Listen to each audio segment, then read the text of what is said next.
দিতে দেয়নি। মুখ্যমন্ত্রী ভোটের তারিখ ঘোষণার পর থেকে সকাল 9টায় সোনামুড়ার প্রাইভেট হোটেলে ঢুকতেন, ওখান থেকে বেরোতেন, বাড়ি বাড়ি ঘুরতেন, হাতজোড় করতেন। কিন্তু যখন বুঝতে পারলেন টাকা পয়সা হাতজোড় করেও লাভ হবে না, মাটি বড় শক্ত, তখন বুঝে গেলেন এই মানুষদের যদি ভোটের বাক্সে যেতে দেওয়া হয় তাহলে তো এখানে যেতে যাবে না, ভোট দিতেই দিলেন না। ধনপুর বিধানসভা কেন্দ্রে কোনোদিন গঠনের পর থেকে বিরোধীরা জিততে পারেনি। 23-এর নির্বাচনে 21টা কেন্দ্রে মানে বুথে বামপন্থী ফ্রন্টের লোকদেরকে ঢুকতেই দিল না। আর ওইদিকে টিপরামথা 8 থেকে 9,000 ট্রাইবেল ভোট নিয়ে সিপিআইএমকে দুর্বল করার জন্য বিজেপিকে সাহায্য করলো। তারপরেও মাত্র 3,000 কয়েকশো ভোটে জিতেছে। এবার দেখা গেল ওই ভদ্রমহিলা দাঁড়ালেন না, তিনি মুখ্যমন্ত্রী হতে পারেননি, এই নাকি তাদের ভেতরের ব্যাপার, আমি সেখানে যেতে চাইছি না। 18,000 ভোটে জিতেছে। বিজেপির লোক যারা ধনপুর বিধানসভা কেন্দ্রে পুরনো লজ্জায় ভোটের ফল প্রকাশের পর ঘর থেকে বেরোনি, মুখ দেখানি কয়েকদিন। কি করে মুখ দেখাবো? বক্সনগর 2023-এর নির্বাচনও 4,500 ভোটে আমাদের শামসুল হক জয়ী হয়েছিল, মারা গেছেন। উপনির্বাচন 30,000-এর বেশি ভোটে জিতেছে। ত্রিপুরার বিধানসভার নির্বাচনে কোন বিধানসভা কেন্দ্রে আপনারা কেউ বলতে পারেন, পুরনো মানুষ যারা আছেন দূরে থেকে আমার কথা শুনছেন, বলতে পারেন কোন বিধানসভা কেন্দ্রে এই 30,000 31,000 ভোটে কোন দলের প্রার্থী জিতেছে? কি হচ্ছে এটা? টাকা লুট না, দুর্নীতি না, ভোট লুট কারা করলেন? আমাকে তো বলতে বাধ্য হতে হচ্ছে যে মুখ্যমন্ত্রীর নেতৃত্বে সরকার করেছে, কেন্দ্রের পরামর্শে। সরকার টিকে রাখতে গেলে এই দুটো আসন চাই।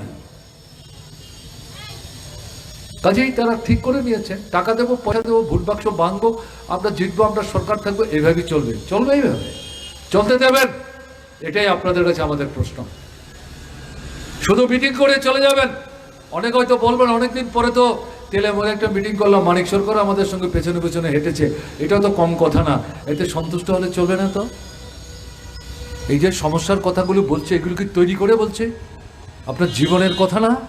আমাকে যদি বলতে বলেন এখন তো ভালো ছায়া পড়ছে, আমি আরো 1 ঘন্টা বলতে পারবো না, এই সময় আমি নেব না, আমার আবার বিকেলে মিটিং আছে। বেরোতে হবে, মুখ খুলতে হবে, সাহস করতে হবে। চুপ করে বসে থাকলে পেটের ক্ষুধা দূর হবে না, যন্ত্রণার অবসান হবে না। এটা দোকানি থেকে শুরু করে লেখাপড়া জানা সবাইকে বলছি, কৃষক, শ্রমিক, মজদুর, মেহনতি মানুষ, উপজাতি, তফসিলি, ওবিসি, সংখ্যালঘু, একতা রক্ষা করতে হবে। সাম্প্রদায়িক ভেদ বিভাজন রুখে দাঁড়াতে হবে। গণতান্ত্রিক ঐক্য সংহত করতে হবে।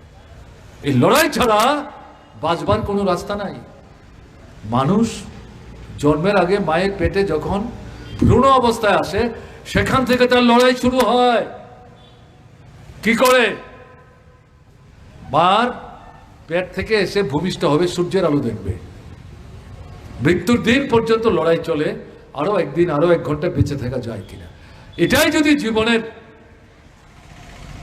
শিক্ষা হয়, তাহলে বেঁচে থাকার জন্য আজকে যে সমস্যার সম্মুখীন লুণ্ঠিত হচ্ছেন প্রতিদিন, প্রতিবাদ করবেন না। কে আপনার সমস্যার সমাধান করবে? আপনাকেই বেরোতে হবে। লাল ঝান্ডা নিয়ে যদি আন্দোলন করতে অসুবিধা হয়, দরকার নেই লাল ঝান্ডা হাতে নেওয়া, সাদা ঝান্ডা নিয়ে করুন, ঝান্ডা ছাড়া করুন, কিন্তু সমস্যার কথা তো বলতে হবে। এটাই হচ্ছে আমাদের আপনাদের কাছে বক্তব্য। দেশের অবস্থা 2024 লোকসভা নির্বাচন 19-এই হেরে যেত বিজেপি। যদি কাশ্মীরে পুলওয়ামাতে 40 জন সিআরপিএফ জওয়ান সন্ত্রাসবাদীদের আক্রমণে নিহত না হতো, আর এটাকে ব্যবহার করে পাকিস্তানের বিরুদ্ধে, মুসলিমদের বিরুদ্ধে আবহ তৈরি করে, হিন্দু মুসলিম বিভাজন তৈরি করে ভোট হাসিল করলো। প্রশ্ন সেদিন উঠেছিল, সেই সময় যিনি রাজ্যপাল ছিলেন বিজেপিরই লোক, তিনি এখন বলছেন এই হত্যাকাণ্ড এড়ানো যেত। সন্ত্রাসবাদীরা আসলে পাকিস্তান থেকে এসছে না ভেতরে নেই, এটাও এখনো চিহ্নিত হয়নি।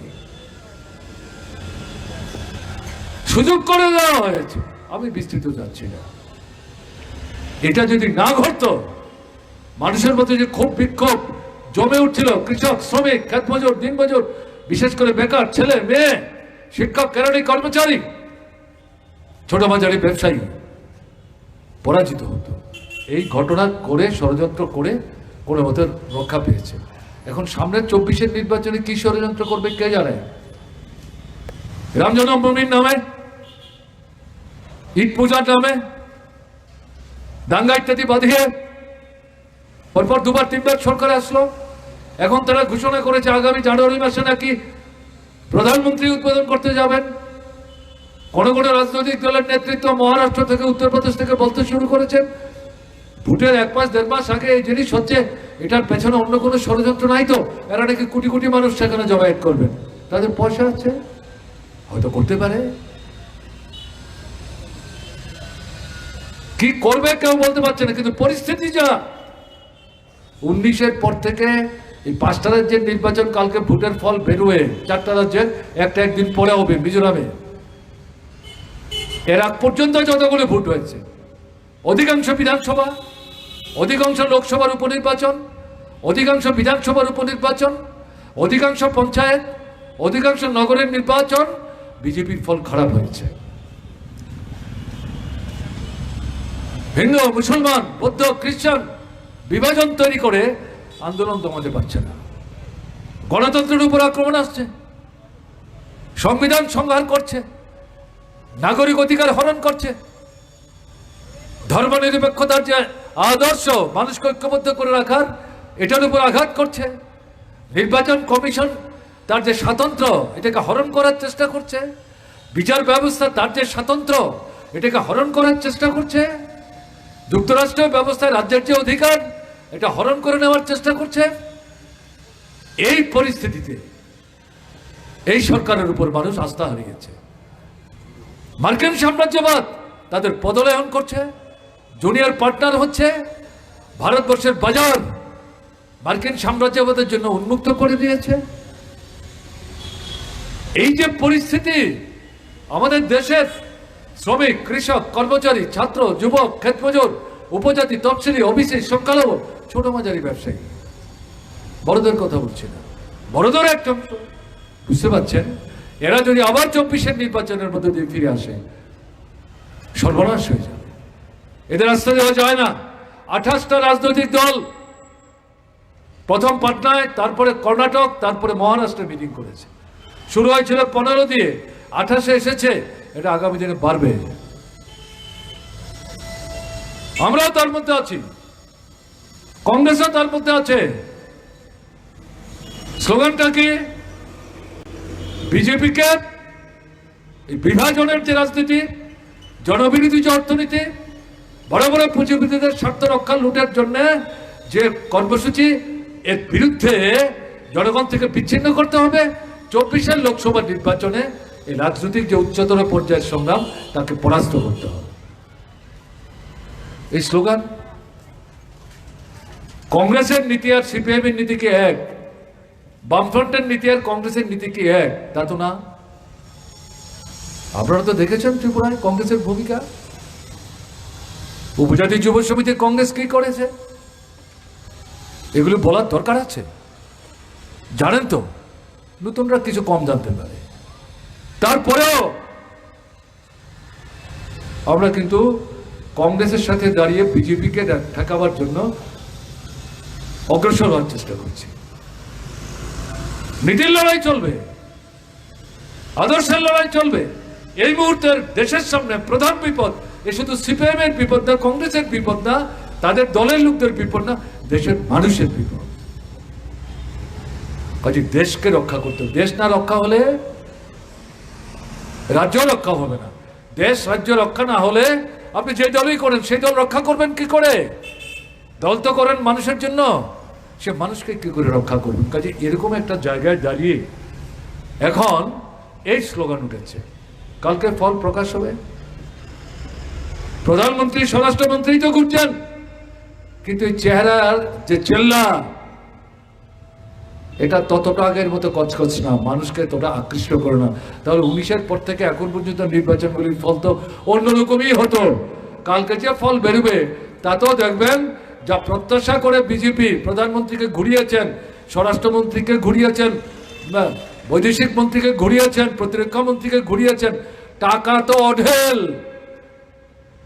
প্রত্যাশা মতো ফল পাবে। অন্তত পত্রপত্রিকার যে সমীক্ষা দেখছি, আমি তো আর গণক না, মনে হচ্ছে না। এরপর একটা নতুন পরিমণ্ডল তৈরি হবে দেশে। তাই আপনাদের কাছে যেটা বক্তব্য, 26, 27, 28 আবার কৃষক, শ্রমিক, ক্ষেত মজুর তাদের সংগঠন একসাথে হয়ে রাস্তায় নেমেছে। রাজভবনের সামনে 72 ঘন্টা দিবারাত্র জেগে অবস্থান করেছে। যেখানে এটা করার সুযোগ নাই সেখানে বিক্ষোভ মিছিল করে, যেমন আগরতলায় আপনারা করেছেন 28 তারিখ, এখান থেকেও গেছেন। সারা ভারতবর্ষে তারা কি বলছে? প্রতারক, প্রবঞ্চক, দিল্লি ঘেরাও করেছিলাম আমরা, প্রতিশ্রুতি দিয়ে আমাদের ঘেরাও থেকে তুলেছ, কিন্তু প্রতিশ্রুতি পূরণ করনি। শ্রমিকদের, কৃষকদের, ক্ষেত মজুরদের, বেকারদের, ছাত্রদের জিনিসপত্রের দাম কমাবার জন্য, চাকরির জন্য, এই সমস্ত মিলিয়ে বলছে। এগুলোর প্রতিবিধানের জন্য নীতি পরিবর্তন করে ব্যবস্থা যদি দ্রুত না নাও, 24-এর নির্বাচনে দেখা হবে মুখোমুখি, আমরা হিসেব মিলিয়ে নেব। এই হচ্ছে পরিস্থিতি। আমরা বসে থাকবো ত্রিপুরায়? বসে থাকলে তো চলবে না। আপনি তো আর দিল্লি গিয়ে মিছিল করতে পারবেন না। আর 24-এর নির্বাচন তাদের পরাস্ত করার জন্য দিল্লি যেতে হবে না, রাজ্যের চাইতেও ভোট হবে। তাহলে ত্রিপুরায় এই যে প্রথম দিকে বেশি সময় নিয়ে আপনাদের জীবনের দৈনন্দিন জ্বলন্ত সমস্যাগুলোর কথা বললাম, এগুলোর জন্য লড়াই করতে হবে। আজকের মিটিং মানেটা কি, মিছিল মানে কি? তো লড়াই, এই লড়াইকে ব্যাপক করতে হবে, আরো বেশি মানুষ কানতে হবে। ঝান্ডা যদি বাঁধা হয় সরিয়ে দিন,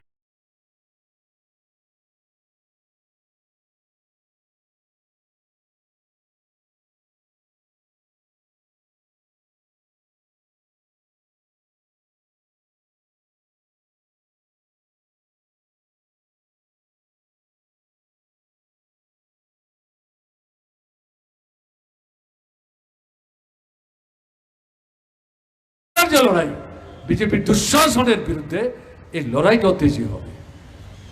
কাজে এখানে লড়াই বাড়াতে হবে, ঘরে বসে থাকলে চলবে না। মায়েরা, বোনেরা, ভাইয়েরা, বন্ধুরা, অভিভাবকরা বেরোতে হবে। অনেকক্ষণ আপনাদের সামনে আমি কথা বললাম, বহুদিন পর তেলিয়ামুড়ায় কথা বলার জন্য আমাকে আহ্বান করা হয়েছে, আমি রাজি হয়েছি।